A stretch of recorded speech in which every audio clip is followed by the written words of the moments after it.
مودي پر پاکستان حمله لپاره پوځ ته واک ورکړ. پاکستان وايي راتلونکي 14 ساعتونو کې هند حمله کوي.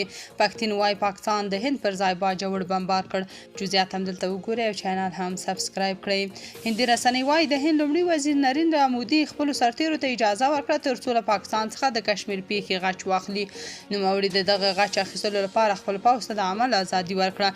مودي د هند امنیتي مسؤلینو سره په یوې پټې غونډه کې د کشمیر د برید غچ اخیستلو لپاره خپل پوځ ته د اهدافو وخت او عمل بشپړ ازادي ورکړه.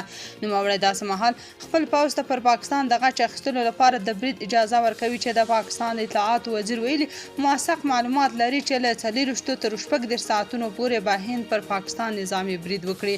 بلخوا د پښتون ژغورنې غورځنګ مشر منظور احمد پښتون په یوه کې سره وایي پاکستان د هند پر ځای د باجوړ د غړي مامند پر ولس د هاوان ګولۍ وویشتې چې له امله یې 4 ماشومان په خپلو وینو کې لثبت پراته دي.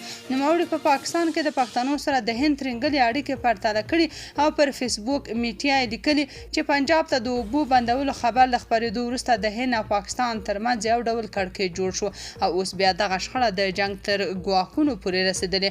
خو اوس په پښتنو کې هم ځینې کسان د پنجابي جنرالانو د خوشحالولو لپاره لستوڼي بډ وهلي او ډاډګیرنې پیل کړي دي.